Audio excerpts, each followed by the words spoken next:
Something that threw us was in 2021. We made our first loss. First loss out of 8 years, still is our first loss. And I just spent the next 6 months thinking, I'm not good enough for where this business is going. Really? I was good enough for what we did before, but I'm not good enough to do. I don't know enough. I'm not knowledgeable enough in this space. There's people out there that get this, and I don't. 6 months. That really hit me. Yeah, really hit me. Yeah, and it was really tough, and it was squeaky bum time, I think, as they call it. It was just like I had to really re-strategize the whole business, and I'm doing that with knowledge of never doing that before.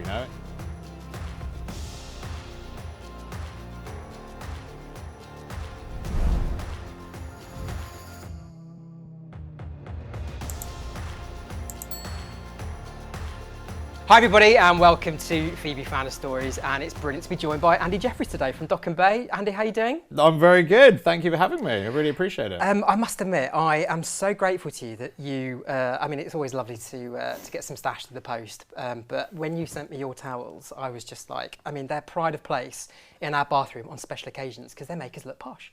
I love that. Well, the next list is coming up, right? I think it's known as a bribe, maybe. I don't know. But no, let's get into that because, how would you describe Dock & Bay in terms of what you guys do? It's we were talking about this a second ago. It's genuinely something I still. If someone asks me what I do, I say I sell beach towels, right? And that is the simple level. That's what started all this. That is what at the core, 80% plus of our business still is. And that is it. On a more boring level, we're a lifestyle brand. We're a fun-loving, colourful lifestyle brand that's sort of expanding across the world. But what we do really, in the core of what we do, is different forms of really cool towels that look great and are super, super easy to take around with you. Yeah, people love your products. But let me just get back to that. It arrived, it looks beautiful. The stripe is very much what defines the kind of the look and feel of what you want your towels to look like. But the way it all started was you and Ben. Were you both travelling, or one of you? How? Because it was basically packing them into a bag that was really difficult, right? We were both big travellers, so we actually had never travelled together. But we obviously have a lot now with work. But we were both big travellers, and we also just didn't like the day-to-day of our jobs. So Ben was actually travelling for 5 months. He was a contractor, so he was in and out. And we were messaging each other, being like, "When you get back, let's do something. Let's escape this life. This isn't very us. We're very down to earth people that are being our real selves, and I don't think we're getting far." What were you doing? So we worked in the innovation team of a bank. Okay. So we were working on new products and stuff, but products that were very hard to get through in banking. It's a very hard world to sort of innovate in. So that was definitely some of our inspiration to sort of go and do something else that we could actually control. We went. We being very candid, we used to get a bottle of vodka and a takeaway on a Tuesday, random day to do it, and just used to brainstorm and just come up with ideas. And travel was just such a major focus of ours. So vodka's the way forward. Vodka was very useful. Yeah, it was very helpful in the end. Note to everyone: vodka's the way to go. Yeah.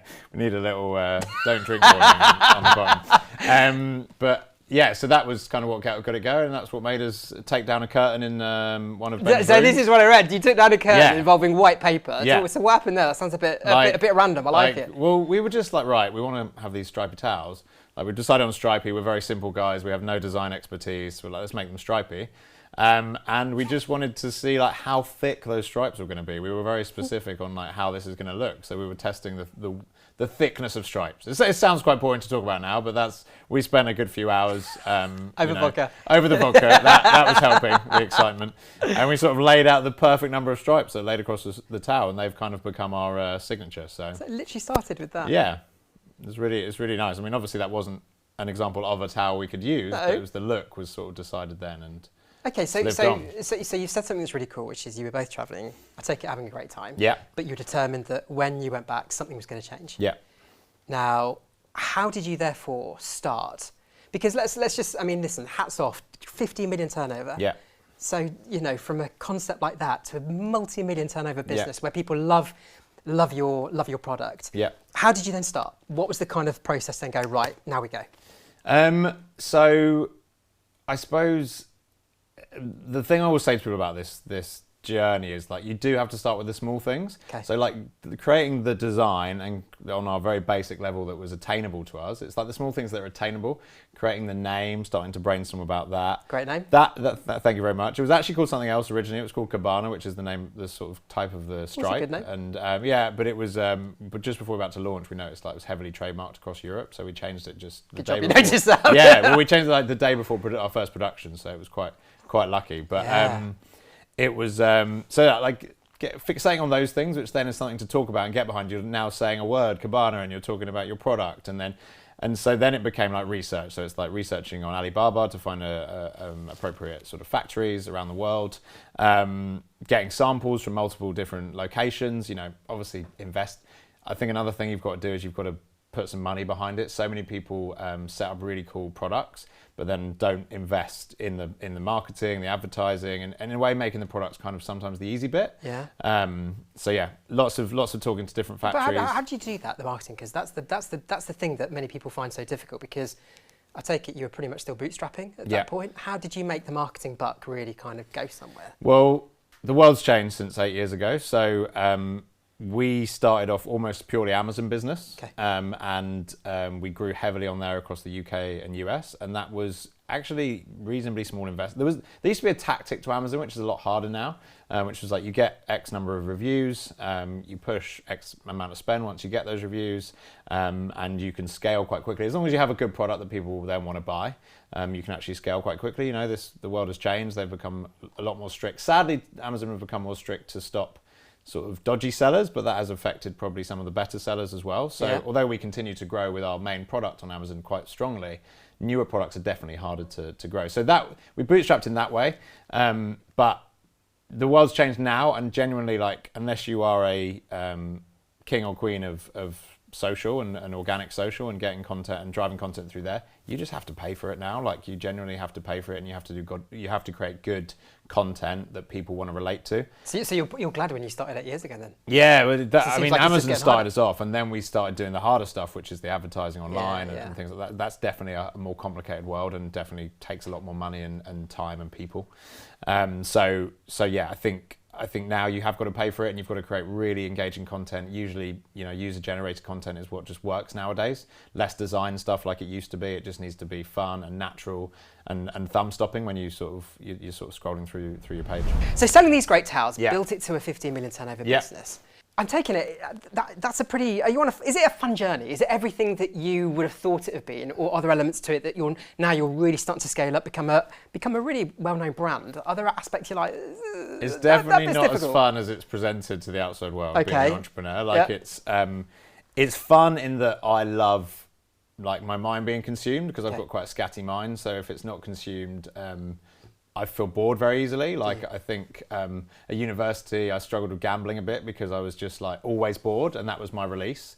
And so having something that's like literally like something that I can really just focus on just means I literally can't remember the last time I said I was bored. And for me that is absolutely fantastic. But it comes with a lot of pain. It comes with a lot of like sitting on the sofa on an evening just not wanting to talk to anyone, and you know just in your own head. Like there's often not that many people that can help you on a journey like this, because the people that are doing it are also super busy. Yeah. So like, you know, I have loads of people that I know, and like we'll probably meet up every, you know, a couple of months, but it's not that day-to-day support you need. And so you're just on this journey, and I will say to the team, like every pound we make new, I've never done that before. Like, and you know, being completely candid with you, that's a new experience for me, and it is a new experience for you guys. So we're all on this journey together in a way. So it's really interesting what you say about the way you're phrasing, the way you're describing it. It's like an obsession, right? Yeah.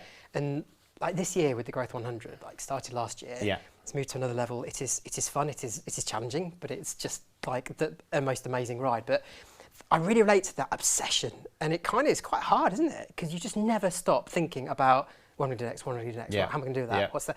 So like, how do you deal with that obsession? Is there a way to deal with it? I'm kind of looking for some therapy. Yeah. There's definitely been some things that have gone through my head over the years in terms of like how I manage this and stuff, and like, I've really had to, you know, because I think it can affect relationships and things like that. Like, I mean, I'm very lucky. Makes you a bloody nightmare, really, doesn't it? It you know, makes you a nightmare. But I think, you know, I can often be talking to people, but I'm not there, and like, you know, that people have said that to me. Like my girlfriend said, like you're in front of me, but you're not there in this conversation. And do you confess and go, yeah, I'm not? Yeah, and you know, one, having people around you that get you is so important. But I think the things I've found more recently to sort of tackle it is like simple, but do not disturb mode on your phone.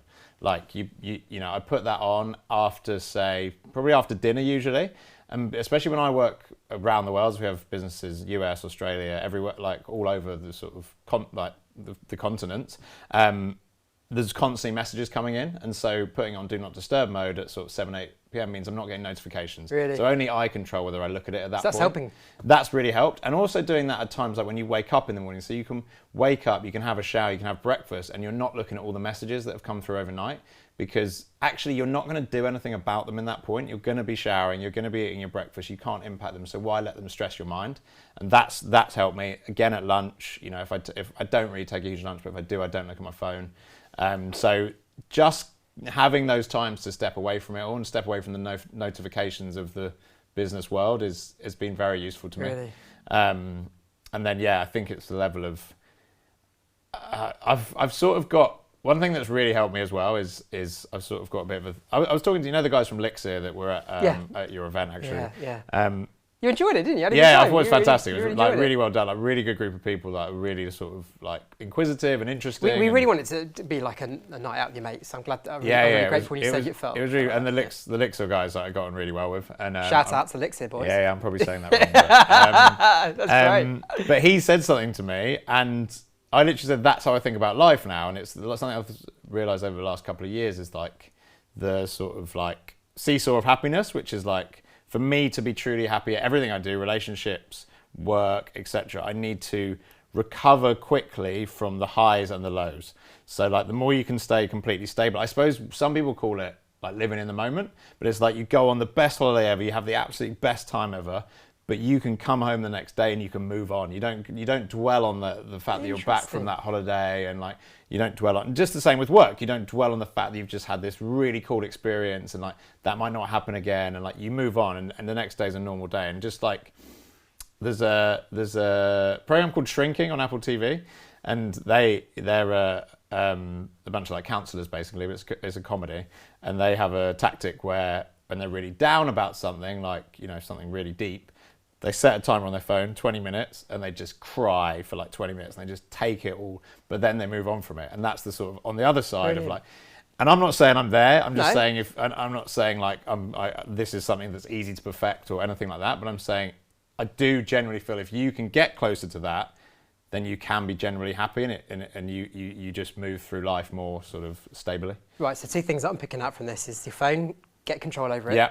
So, I mean, I must admit, I was WhatsApping you when I was on the run yesterday with the dog, but I probably won't do that again, but because it was you, it was so much fun. Yeah. Message comes through, can we swear? Then we were just off in terms of fucking nudity. Yeah. Some great gifts you were sending, by the way. Yeah, thank you. I really enjoyed those as I was running. You. But maybe that's my generation as well. but next time, maybe I'll just switch off the phone when I'm running. Yeah. So I can just like enjoy. Have your moments. Yeah, like you can't impact. Sure, you replied to a few texts, but you can't do anything major in those times. Like no. So why let your mind be consumed and let your mind ruin that moment? Because the runs are important. And secondly, then, which I think is really good, like, so allow yourself to have a few minutes to like really go into something in terms of what's happened, how it's affected you. Get it out of your system. Yeah. Right. Cut off. Move on. Yeah. Yeah. Be really, really disciplined in that. Right. Now's the time to forget it. But don't dwell. Cool. Like the more you can get closer to not dwelling on both sides.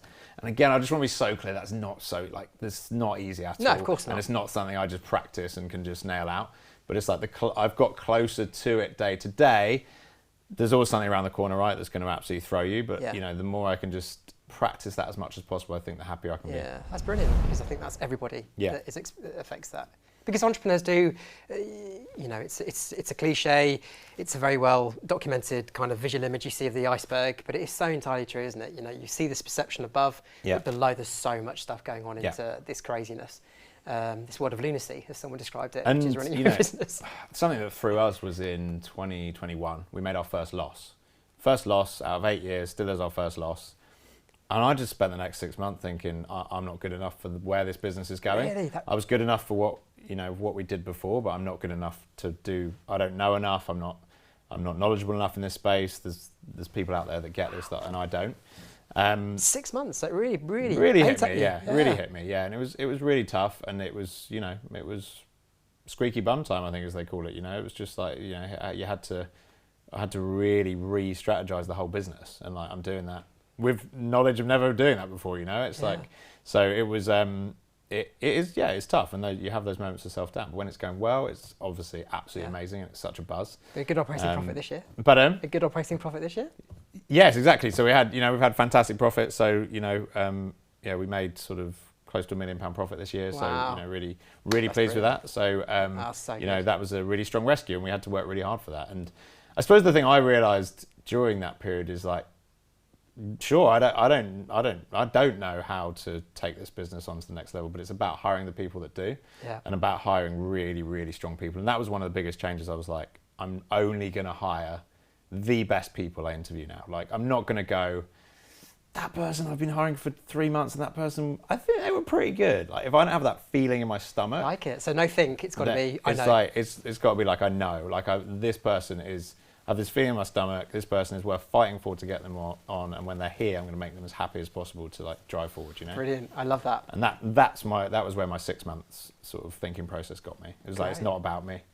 So listen, there's so much I want to cover with you. I want to talk about the B Corp certification, because sustainability. I saw in a LinkedIn post quite recently, we were so proud of that. Yeah. And so you should be, because it's such a great badge to have. Yeah. I want to talk about the Dragon's Den, Yeah. because Dev's Meaden, one of my favourite dragons. I think she's awesome. So it's great that that must have been a hell of an experience. But let's just touch upon the fact that you're in America, you're in Australia. Yeah. How are you coping?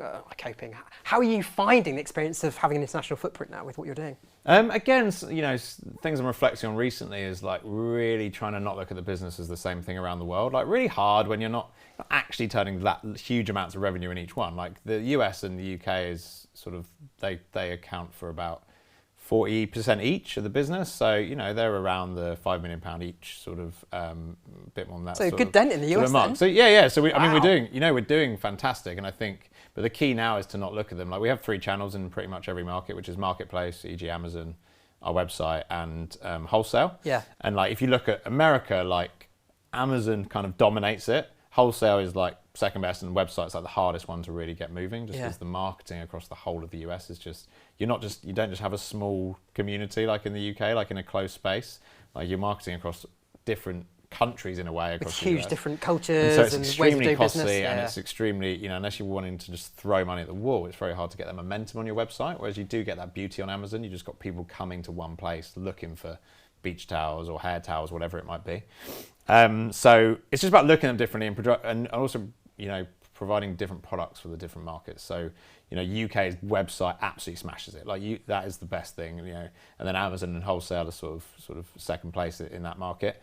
It's about really localizing the markets, really thinking about the markets. We've just properly launched into like Germany this year, and it's been doing really well. The Germans like your towels. They love our towels, yeah. So it's been a surprising surprising one, because trying to get across your brand in a different language is very hard, and we've just been avoiding it because it's so much effort.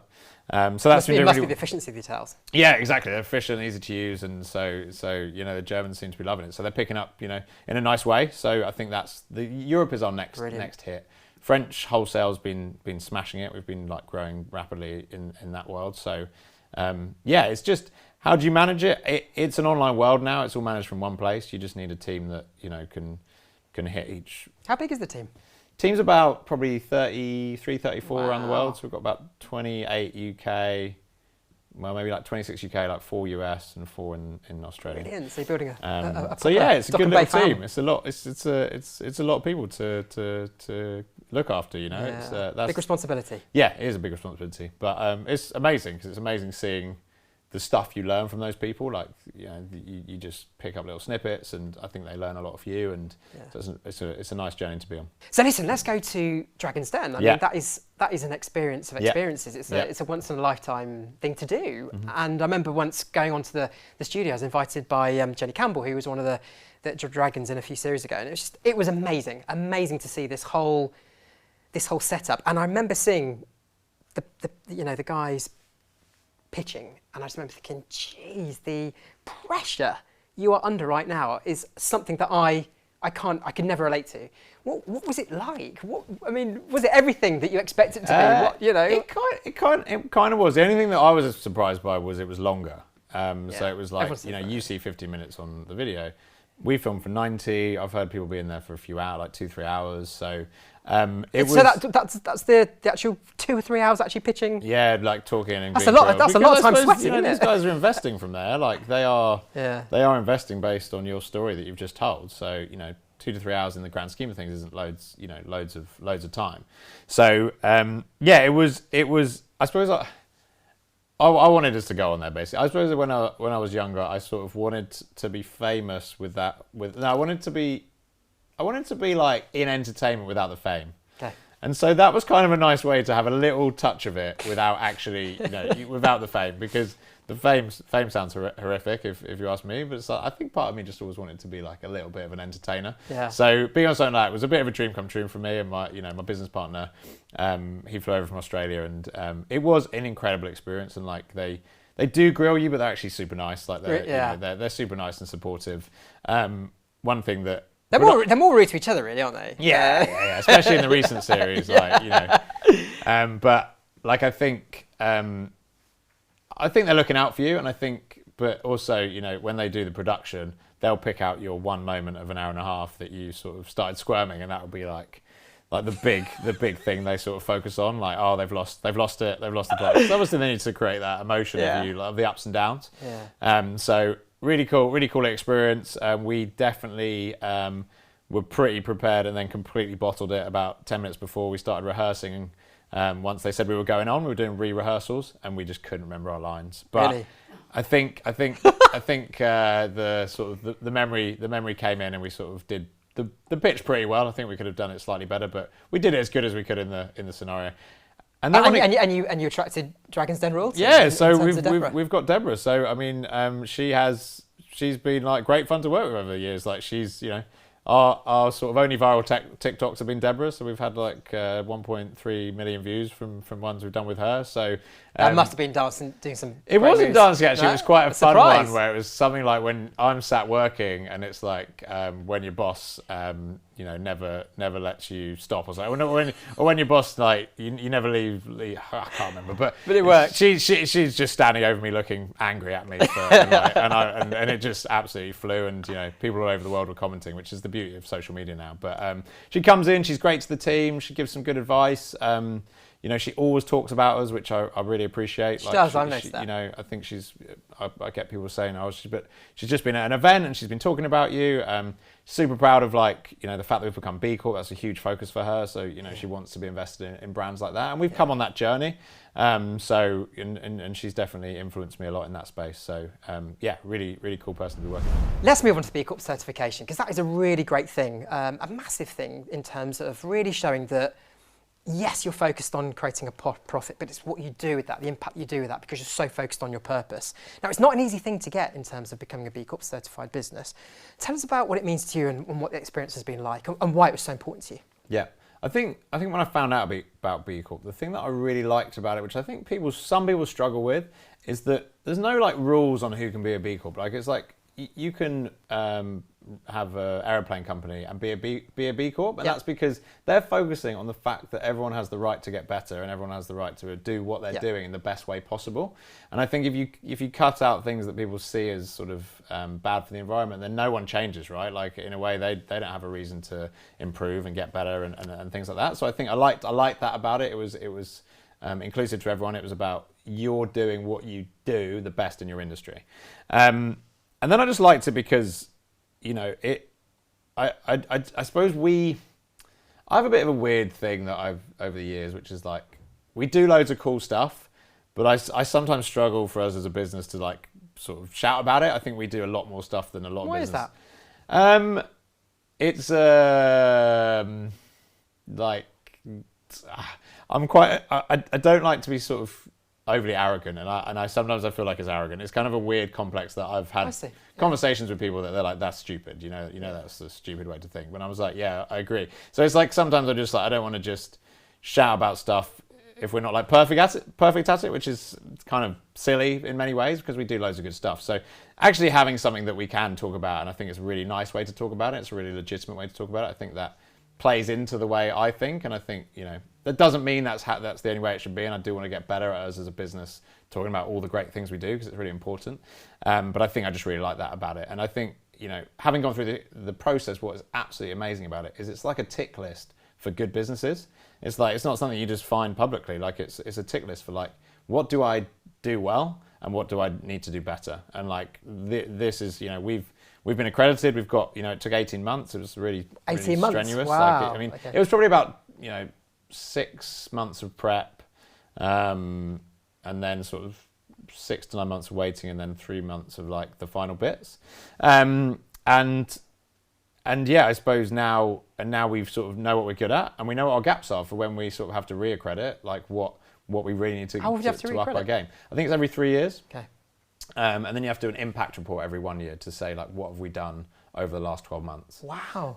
So becoming B Corp is just the start of of a lot of continuous improvement and work. They need to and should hold you accountable Yeah. because, you know, this is about the environment, this is about people around you, and so, you know, if you're dropping the ball, like you need to make sure you're on top of it, and you need to should never be something forever, right? Like everything changes, and people can drop the ball, and I think having that constant checklist that we can revert back to is going to be really useful to us to grow to another level in terms of all this stuff.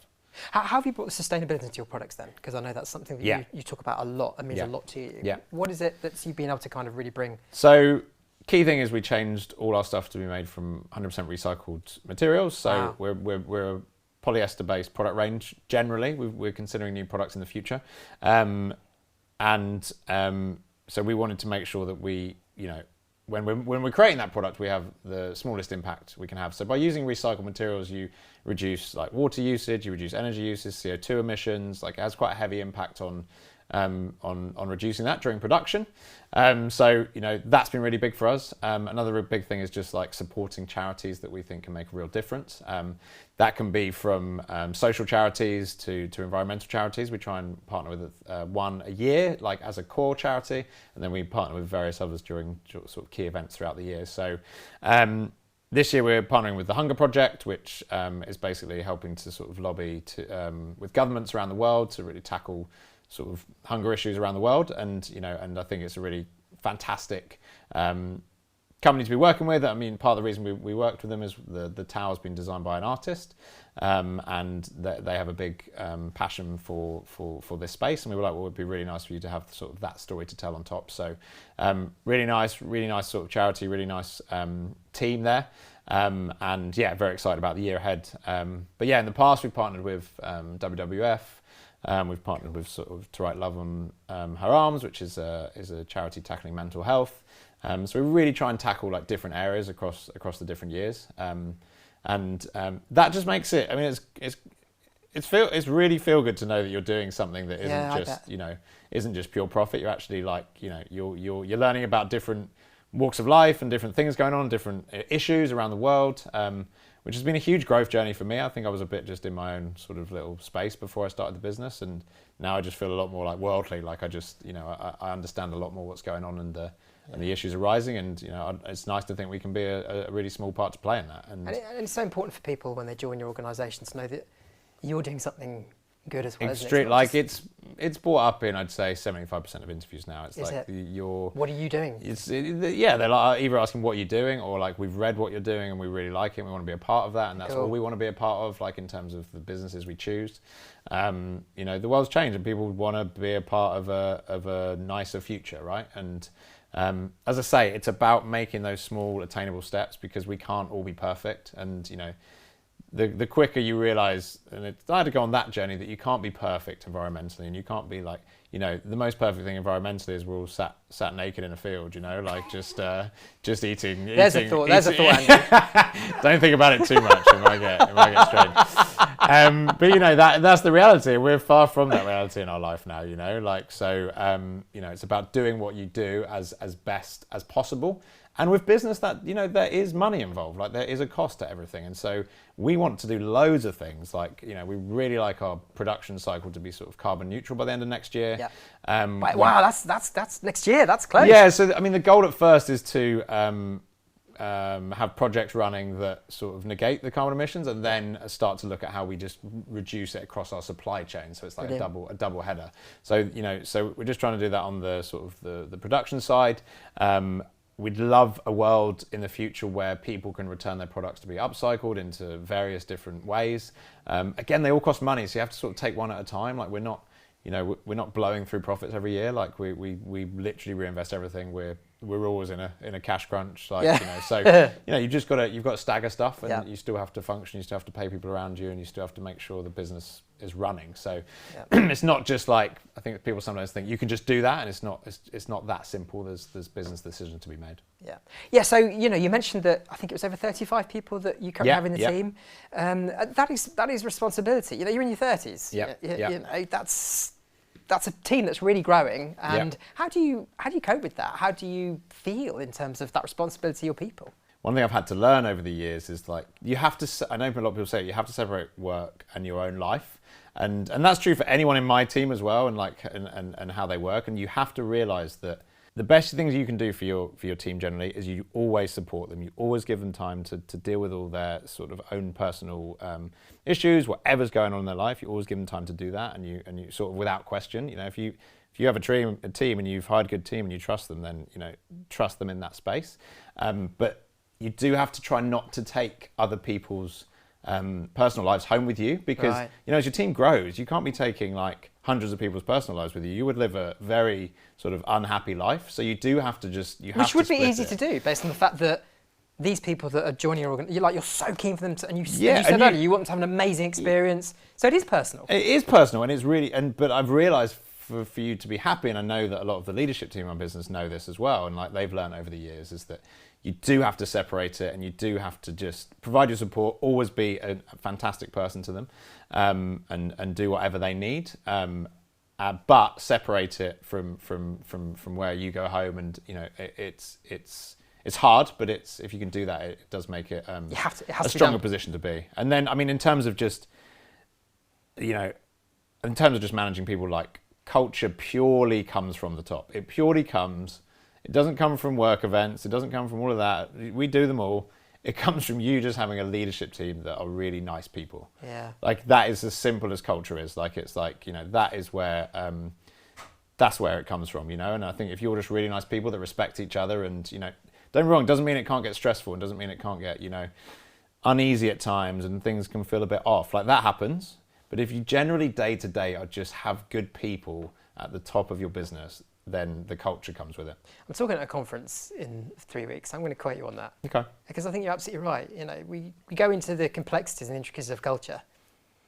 A massive part of it is the tone at the top. And the word you said was just generally making sure that good, nice people. Yeah. Because therefore the I intention... generally think it's as simple as that. Like it's hire really good people, and everyone in the business will respect each other. Yeah. So listen, I'd work, if it ever goes totally wrong, I'd love to come up with you, if that's okay. You sound like to me like you'd be... Hey, vice versa, you never know, But listen, I want to say, I've loved talking to you. You're creating an international business. I think it's been so good of you to share the fact that mentally it is really difficult. Yeah. It's really difficult. Yeah. It's coping with the obsession of it. It can make all aspects of life more complicated as a result of that. We all have aspects of imposter syndrome, and it sounds like you're no different. It's still for you a very real thing, and for you to share that has been really, really great, and I really appreciate that.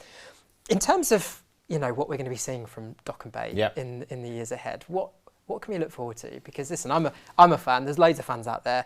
What are we going to be seeing? I think it's like blowing through new markets is a big one for us. Like, really hitting Europe is going to be a key thing. I think the beauty of our product is that we continue to enter markets with it, and it continues to be pretty sort of groundbreaking product in that market, and pretty like exciting one for people to get behind. So once we get the marketing right, you know, there's tons of exciting growth all over the world.